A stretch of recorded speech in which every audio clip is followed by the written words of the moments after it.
Hey everybody, welcome to the Movie Guide. I am Brendan Dando of the Four Finger Discount Network, joined right now by Guy Davis. What's up, Dando? And the Leonard Maltin. How are you today, sir? That's the other Leonard Maltin you're talking about. The other one, yes. How's he doing? Is he good? Seen him lately? Yeah. He's fine. He's doing great. Never better. What about this one? Not so good? This was okay. Yeah, no, it's okay. Yeah, it's fine, yes. This one's the gold standard. It's going to be good because it's Oscar season. You obviously a big fan of Oscar season. You play a big role in Oscar season. So we thought this week what we would do is we'd throw out Leonard Maltin and Guy Davis's 2026 Oscar predictions. We're going to do this every single year.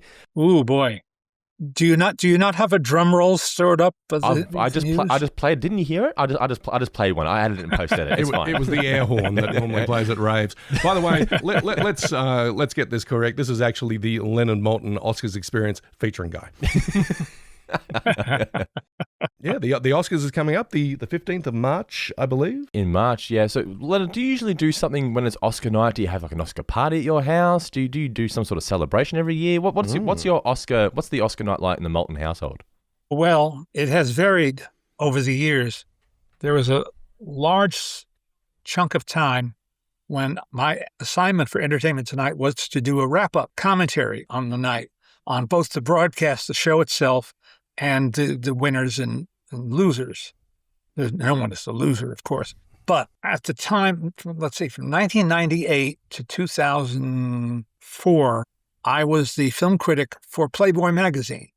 And prior to that, my wife and I had become regulars, as they used to say, at the Playboy Mansion. I need some stories here, Leonard. How are we not hearing this until now? Well, Hef was just the most gracious host in the world. And so we would go there and watch the Oscar show there, being able to trade wisecracks with our friends, as you do. Then when the show was over, I was given the use of an office in a wing of the mansion there. And I would type my commentary and read it over the phone to one of my producers at ET. They would then send a driver to come and pick me up and take me to the Shrine Auditorium or the Dorothy Chandler Pavilion or the Kodak, now Dolby Theater in Hollywood, wherever the show was located that particular year. And then when I was done, they drove me home. I used to joke that I'm the guy who puts on a tuxedo and the show is over. and that's what I did, except for 1 year when Lisa Gibbons, who usually covered arrivals at the Oscars for E.T., took ill. And my boss said, we're going to send you downtown, which was at the Shrine that year. I said, why me? And he said, well, we need you there because our people are able to roam the red carpet and then try to steer the stars to you. I said, so I'm bait. He said, yeah. It was a hectic and humbling experience. My late colleague Roger Ebert used to do it for the local ABC television station here in L.A., and he did it really well. He was coherent and very good at doing this, and I was not. Glad I had the experience once, but I was reduced to babble. Hey, some night, huh? What did you learn from Ebert? I aspired to learn from him how to work in a situation like that and still have something to say, to contribute something to the event or the viewer's enjoyment or appreciation of the event. Good lesson to take away. But this year, though, Mr. Davis, we've got a lot of nominees that we've discussed on the show in the past. We've reviewed Marty Supreme. We've reviewed One Battle After Another. Many movies that have been nominated and actors that have been nominated. So what category do you want to discuss first? Shall we start with the big kahuna? Shall we start with Best Picture? I would think, why not? So do you want to run through the nominees, Mr. Davis? Sure, we have 10 nominees. The Secret Agent, Begonia, Marty Supreme, Train Dreams, F1, Sinners, Frankenstein, Hamnet, One Battle After Another, and Sentimental Value. 2 foreign language films, which reflective of the new 21st century Academy, as opposed to your grandfather's Academy.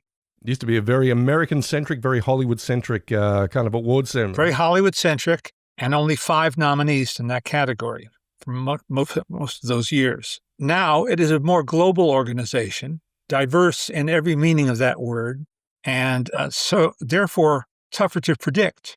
It is, and they've expanded the number of nominees for Best Picture. I think initially they did that in sort of the mid-2000s to... they may have seen the writing on the wall and thought, we'd better put a few titles in here that people have actually seen. Exactly. Or Exactly right. some big box office hits. I think the sort of sop to that this time around is F1 getting its nomination. F1, a very good popcorn picture, very, very well made, but seems like a very old-style kind of mainstream Hollywood hit. With a bona fide movie star, Brad Pitt. With a bona fide movie star. And yeah, very talented people behind the camera. Jerry Bruckheimer, Uber producer, sort of calling all the shots. I don't think it's got a hope in hell of winning Best Picture, but there are certainly a few in here that are really duking it out for the prize. Does it ever really feel like there's more than maybe 2 or 3 that could potentially win when it comes to the Oscars for Best Picture? No. No, I think when it comes to, the really big ticket titles or big ticket awards, you really have 2, maybe 3. It could go either way. I think in the case of Best Picture, Leonard, we're probably talking about, it's probably between One Battle and Sinners at this stage. Am I right? Yes, I think that it boils down to that. I think all the punditry that I've read and heard agree that they're the top 2 contenders. And in the extra lengthy build-up, run-up to the Oscars this year, because they bumped it to March 15th because of the Olympics, ostensibly, they've been winning Producers Guild, Directors Guild, Screen Actors Guild, Golden Globes, you name it, Critics' Choice Association. They have now a history, a biography, if you will, to say that they've created their own path, you might say. And that path is leading to Oscar, and it's going to be one of those 2. I have a feeling it's going to be one battle after another, but I could be wrong. Okay. I too think that. I think this is probably the time for Paul Thomas Anderson. I mean, he's someone who has been very well regarded pretty much since the beginning of his career, even if the official sort of awards bodies haven't really recognized that. But here he is. It feels weird to be calling him a veteran. He still feels to me like a bit of a young pup, even though he's in his 50s and he's just made his 10th film. But he has made a very vital motion picture that says something about the current state of the world. It says something about the complicated history of activism and dissent, but it does so in a way that doesn't feel compromised in any way. It doesn't feel like he's making his quote-unquote important picture. It's one that feels very quirky and it feels very eccentric and it feels very alive in the best sort of PTA way. Yes, it's a very entertaining movie. It has a message. It has a thought behind it, a point of view, but it doesn't force feed you like medicine. Correct. Yeah. So I think we are in agreement that One Battle and after another is going to be the one that takes home Best Picture. Yeah. I want to emphasize for clarity that I am now a voting member of the Academy. Should you be talking? You're not breaking any NDAs here. I'm not, because I'm not saying who I voted for. Okay. I'm saying who I predict is going to win. 2 very different things. Yep. Okay.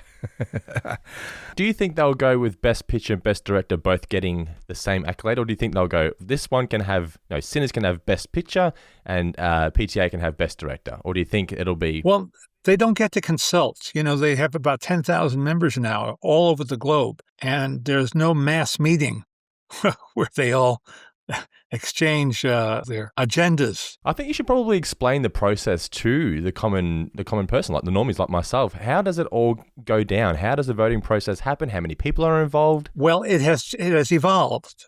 It's evolved mostly during the last decade from the way it was. It was pretty consistent for a long, long time. I would say from the 50s through the aughts of this century. And a friend of mine who is the best predictor I know, Pete Hammond, who writes for Deadline, Pete would do a canvas of elder members, senior members of the Academy, and get an idea of which way the wind was blowing just by talking to people who've been around a long time and who take the voting seriously. As every Academy member I've ever met feels that way. They feel the weight of responsibility. But now there are members in Timbuktu, almost literally, and you can't get that same idea, except if you look at the weekend tallies of all the other awards ceremonies going on.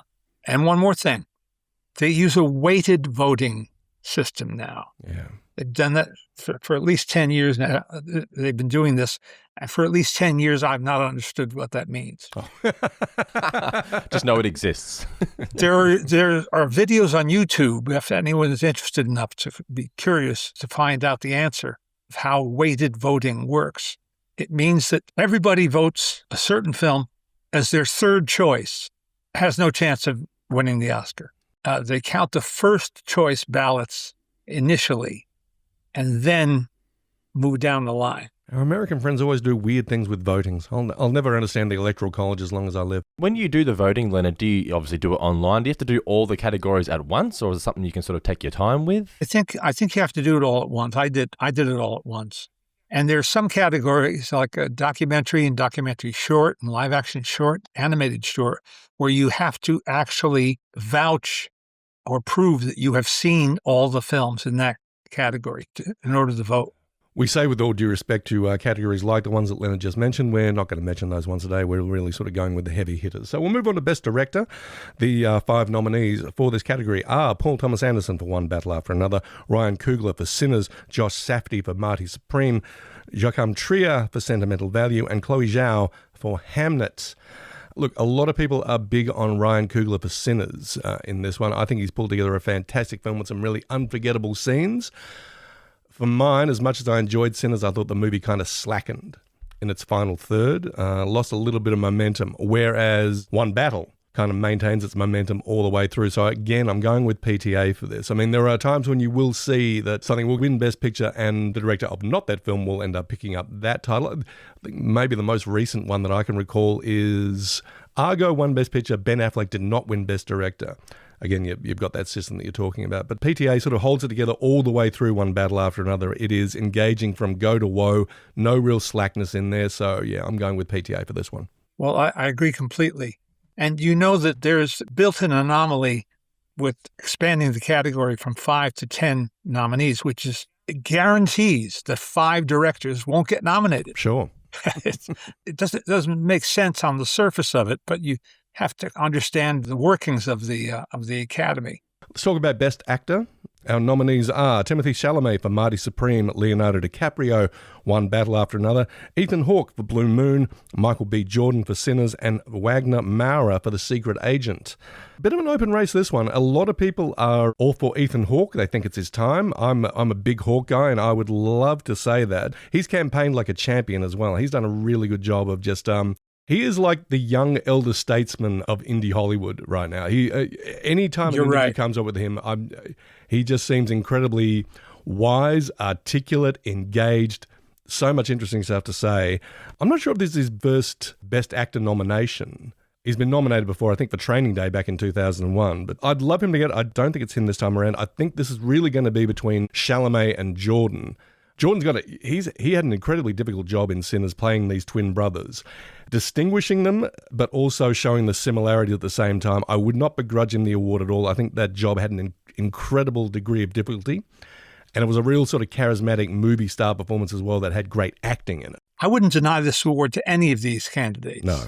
They're all worthy, but my prediction is that Timothée Chalamet is going to take it this year. And it's backed up by recent events. Indeed. Well, we're on the same page with that one. I think during our Marty Supreme review, I said, this is a real sort of announcement performance. I mean, Chalamet's been the name on everybody's lips for quite some time, but it seemed like he was either giving young boy ingenue performances or he was the lead of big franchise movies. This is a movie that very much depends on him. He's carrying it on his shoulders. And I think he comes through like an absolute winner. And like Hawke, campaigned like a champion. It was and you can't deny the importance of that as well. I mean, the work speaks for itself, but sometimes the work that you do to be recognised, speaks for itself as well. It was said, if I can dip into not too distant history, that Albert Finney never won because he never acknowledged the need to put himself out there and make himself seen and heard during the award season. He did that to himself. No one disputes that he was a great actor, but he should have had at least one Oscar on his shelf. You would think so, right? We move on to Best Actress. The nominees are Jessie Buckley for Hamnet, Rose Byrne for If I Had Legs, I'd Kick You, Kate Hudson for Song Sung Blue, Renata Rensve for Sentimental Value, and Emma Stone for Begonia. It's Jessie Buckley's at this stage, right? It's Jessie Buckley. Seems like a lock. As they say, it's hers to lose, as they say. Indeed. Good performances across the board from this one. Rose Byrne reportedly doing career best work in If I Had Legs, I'd Kick You.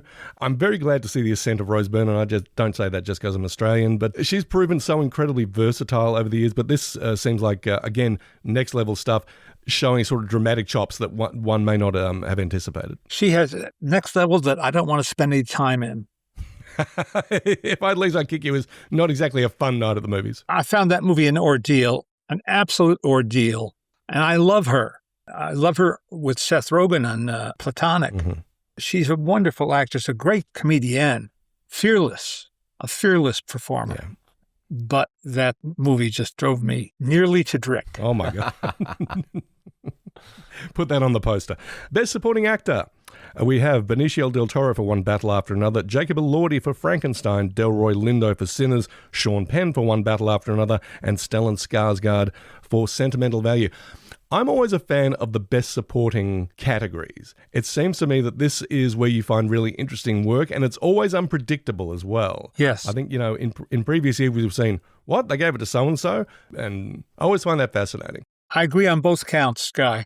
Who would you kick out of this category? Nobody. No, you wouldn't. I mean, these are all accomplished actors and really interesting stages of their careers as well. Stellan Skarsgård is someone who's been doing fantastic work for decades. Yes. And Jacob Elordi is someone whose career is essentially just starting. Mm-hmm. But this is very much a let's take this guy seriously as we move forward kind of nominations. Like, we're not going to give it to him this time around, but who knows? They just might. But this is more like, here's someone to keep an eye on. I think Penn and Del Toro are going to cancel each other out, as is often the case when you've got two actors from the same film. And we'll see that in the Best Supporting Actress category as well. Even though they're both fantastic, I think this is probably going to have to go to Delroy Lindo, and I have gotten absolutely no problem with that. That guy has done a career of amazing stuff, and he is 100% amazing in Sinners. Indeed he has, and indeed he is, yes. So, give it to Delroy Lindo.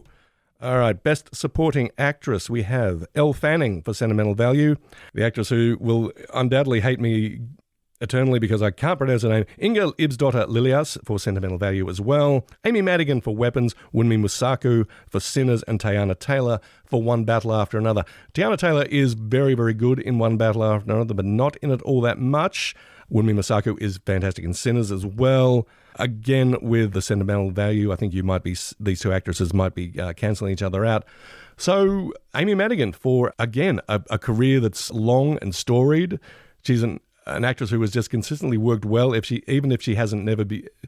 Would you call Amy Madigan a household name? Would you, Dando? You keep not at all. If my mum doesn't know who she is, she's not a household name. Okay, then. But star of Field of Dreams, wife of Ed Harris, consummate actor, and really, really good in Weapons. I'm not sure if Weapons got that many nominations. It's a really interesting movie. She's fantastic in it, though. This is a really vivid, unexpected performance from her. I don't think a lot of people knew that she was actually in it. But once you see her in, it's like, oh, yeah.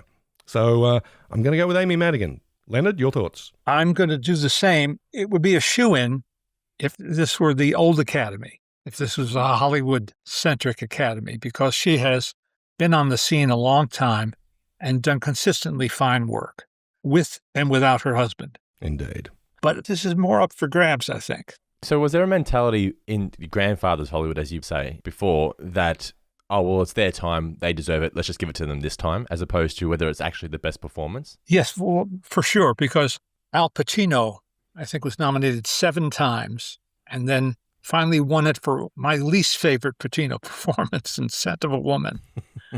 And Paul Newman, I think, was nominated 7 times and won it for The Color of Money, which is a perfectly good film, and he's good in it, but that's not his greatest performance. Sometimes it's the luck of the draw, who you're competing against in a given year, and sometimes it's a cumulative effect, as you're suggesting. So hard to know.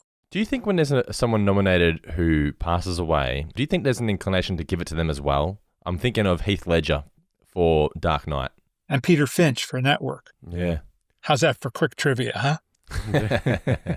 Yes, I think so. With Ledger, it was kind of an acknowledgement. There was a real shockwave that went through the industry and, not just people who work in movies, but people who love movies as well, that this guy was really on the cusp of a long career of really, really interesting work. I mean, when I first heard that Heath Ledger was cast as the Joker in The Dark Knight, I thought this was a misprint. And then you watch him in it, and it's like, oh, well, who else are you going to cast in this? You know, he's fantastic. So the performance he gave absolutely deserved the award. Everything else that happened, and that includes his untimely death, I think, contribute to that as well. Because there's got to be that mentality of, well, if he doesn't get this one, he'll never get one. Well, that's true. It's an acknowledgement of the career that he could have had, or that should have had, I think, yeah. Right. Let's move on to Best Original Screenplay. We have Blue Moon, It Was Just an Accident, Marty Supreme, Sentimental Value, and Sinners. How do you divide your feelings about a film between how it's directed and how it's written? This is not concrete stuff. It's highly subjective and somewhat arbitrary. Well, when people who are nominating in these particular categories are putting their ballots in, do they have to show their work? Do they have to say, I'm voting for sentimental value and here's why? Or do they just tick off sentimental value on the box and say, no? Just tick the box. Okay. But know this, though. Only the writers nominate the writers. Sure. Only the directors nominate the directors. So nominations come from your peer group, and that is significant. How many people are involved with that, with the nomination process? Well, again, the numbers have expanded in the past few years. I used to know this. There's only like 200 directors in the director's branch. Now it's more, I'm sure. So who do you think's going to win this one, Guy? I think this is where Ryan Coogler gets his prize. I think that the number of nominations that Sinners got across the board, to my understanding, this is the most nominations any film has ever received. Yeah, it's something like 16 nominations. It's a record number, yeah. One might say that's Sinners' real prize, that it was so recognized, so lauded in so many categories. So even if it doesn't take home that many prizes, it's still like, this is the most nominated film in history, guys. And there's a reason for that, too. There's a new category this year. Oh, of course, yes. And that's casting. So it couldn't have gotten 16 nominations last year. Only 15 categories. So had films had 15 nominations before? 15? No, I don't think anything has gotten 15.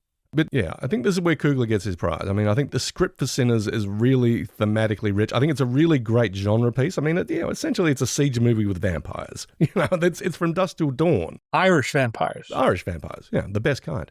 But Coogler puts so much other stuff in here about black culture, about the history of oppression, cultural appropriation. There's a lot of meat on the bone, as I like to say. So I won't say that the script is better than his direction of it, because I think his direction of it is really, really solid. But I think what he is working with here is fantastic. I think Sentimental Value, it could be a bit of a dark horse here. But also Jafar Pahani, an Iranian filmmaker for It Was Just an Accident. Given the current state of play in the world, could we be awarding an Iranian filmmaker? Who knows? That's above our pay grade. Indeed. And look at the new category there. Look at the 5 films that's nominated for Best Casting. Hamnet, Marty Supreme, One Battle After Another, The Secret Agent from Brazil, and Sinners. Now, The Secret Agent snuck in there and wound up getting 4 nominations altogether. And again, for a foreign language film, that's a big achievement in the United States. Does it have any hope of winning any of them, do you think? Well, it's also nominated in Best... are we still calling it Best Foreign Language or Best International Film now? They want you to call it international film. I don't know what... Yeah. I don't know what's wrong with the word foreign. It's not a pejorative word. No. There's domestic and there's foreign. Is it called Best Foreign or Best Foreign Language? Because maybe just international Foreign fits on a language. billboard better. Oh, well, there have been some cases where there have been a film that is not necessarily in a foreign language, but comes from a country other than the U.S. We're skipping around a little bit where we were just talking about best casting. I think it's a really terrific new category to add, because casting is very much a skill set unto itself. Yes. And if you look at these films, you look at Hamnet, Marty Supreme, One Battle After Another, The Secret Agent, and Sinners, all have really interesting casts. I mean, they're not they haven't got cookie cutter actors in there. They've thought about each part and cast really interestingly. I mean, Marty Supreme is definitely the case. One Battle After Another has movie stars like DiCaprio and Del Toro and Sean Penn, but it's also got a lot of non-professionals in there who are doing really interesting work that adds to the overall mosaic. And they've also found, incredible newcomers. Tana Taylor, not necessarily a newcomer, but she's sort of up and coming. But Chase Infinity, I think, is just fantastic. So, honestly, if we were talking about best casting now, I'm going to go with Marty Supreme. We talked about it recently, and I was just so impressed with the variety of people that they brought into that movie. Yeah. And how each of those personalities added so much to the big picture. So, yeah, I'm going to go with Jennifer Venditti for casting Marty Supreme. I want to talk about Best Adapted Screenplay real quick. I get the feeling this is where Hamnet gets rewarded. This is adapted from the novel by Maggie O'Farrell. I believe it's Maggie O'Farrell and Chloe Zhao who adapted it for the screen. If they're feeling generous towards Paul Thomas Anderson, he may well get it for one battle. This is a very sort of loose adaptation of the Thomas Pynchon novel Vineland. But Hamlet's the kind of movie I think the Academy is going to want to acknowledge, and I think they're more than once, more than just for Jessie Buckley's performance. So I think this is in with a chance. Anything's possible. The temptation is to wait and do Monday morning quarterbacking to explain the motives of the Academy voters and why they chose this instead of that or that instead of this. There are people, friends of mine, colleagues of mine here in LA who make a living doing that. This is why they're going to do this. This is the reason they're going to vote for her. This is the reason they're going to vote for him. This is the reason such and such is going to win that category. Sure. But then when it turns out not to be the case, those predictions sort of just drift away. So much flotsam. That's when people start invoking William Goldman and say nobody knows anything. But we all like to say that we're speaking with some degree of authority and knowledge here. That's right. We're not going to go through all the categories this time around, but I thought I'd throw in a couple more. And Leonard, if you want to agree, please do, or disagree, please don't. I think original score is going to go to Ludwig Göransson for Sinners. I was so impressed with the music for that. A really great blend of traditional music score and the whole bluesy milieu that Sinners is based around. Yeah, terrific work by Göransson. It is steeped in music. Yeah. That film is steeped in music. It sure is. And Ludwig Göransson is a proud graduate of USC Cinema, where I teach, and a classmate of Ryan Coogler's. Correct. Those guys have been working together from the very beginning. And yeah, this was another great collaboration by them. Animated, if there's a lock on this, it's K-pop Demon Hunters, right? That's the film that has everybody buzzing. And it may also take Best Song. Absolutely. My 4-year-old granddaughter, Daisy, loves Golden and will sing it at the drop of a hat. Even before you drop the hat, she'll sing it to you. International, just quickly, there are a couple of titles in here that are actually in the Best Picture race as well. We're, of course, talking about The Secret Agent and Sentimental Value. Out of those two, Leonard, is there anyone, or could it be something else? Could it be It Was Just an Accident? Could it be Sarat, which we mentioned the other week? I'm happy Sarat got a nod. That's a great movie. This may be the toughest category for me to choose from, because as I logged viewing of these films, each one struck me as being phenomenally good, extraordinary cinematic storytelling, as well as providing entertainment. Jafar Panahi has suffered for his art, goodness knows, and he is now free to come here to the States where he's been feted and awarded, and rightly so. But then Joachim Trier's Sentimental Value is just a beautiful piece of work. Beautiful. And The Secret Agent, which I think I said to you guys, I got to see a second time because the writer-director came to my class at USC. Again, exceptional storytelling. Nothing trite, nothing cookie-cutter about it. Unprecedented. And Sarat just blew me away. So how do you choose? How do you begin to choose? Eeny, meeny, miny, mo. Yeah, you kind of flip a coin, don't you? Yeah, I flip a coin a few times. The Sentimental Value kind of speaks to a lot of stuff that's timeless, and I think it would appeal to, I guess, the artistic side of the Academy. I mean, It's sort of talking about the act of creativity, what you draw from real life, all that kind of stuff. The Secret Agent feels like One Battle, like very much of its time as well, even though it's talking about, events that occurred in another country in the 1970s. I get the feeling The Secret Agent has gained a lot of momentum and will probably pick this up if it isn't recognized in any of the sort of more high-profile categories. So I'm going to go with Secret Agent, although like you, Leonard, I'd be very happy if any of these titles walked away with a little bowling trophy at the end of the night. Yeah, so that's our rundown of the, so we say, bigger titles at this year's Academy Awards being handed out on the 15th of March. And that old cliche is that it's an honor just to be nominated is not to be sneezed at. It is an honor to be one of 5 or even 10 pictures, given the hundreds of movies that come out every year. That's right. And from more countries than ever before. Last year, there was a great animated film called Flow from Latvia. And I learned only then that Latvia has a very, very active filmmaking industry. Who knew? So to make it to the final 5 is a big, big deal. And it's a great honor. Indeed. All right, well, that is our predictions for the 2026 Oscars. Thank you, Leonard, for giving us your thoughts. And as we said, this isn't who Leonard voted for, it's who he thinks is going to win. Very, very different. Yeah, so don't go kicking down Leonard's door and disappearing him. No spoilers here. There's no spoilers. This was just merely predictions. It's just a prediction. But don't forget, guys, you can get in touch with us, the Movie Guide Podcast at gmail.com. We'd love to hear your predictions for the Oscars 2026, see whether you guys were correct as well. And if you just have a question for Leonard or Guy, as I said, the Movie Guide Podcast at gmail.com. We shall be doing a mailbag episode in the coming weeks, and we'd love to hear from each and every one of you. Speaking of that, we'd also love to hear from you guys in our reviews, whether it be on Apple Podcasts or Spotify, wherever you do hear this show and download this show. We'd love for you guys to give us 5 stars and a few kind words as well. We appreciate all of that support.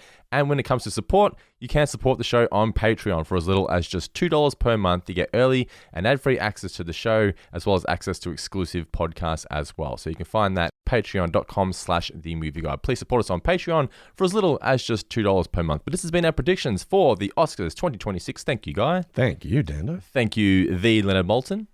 My pleasure. And we'll catch you all in the next episode of The Movie Guide with Maltin and Davis.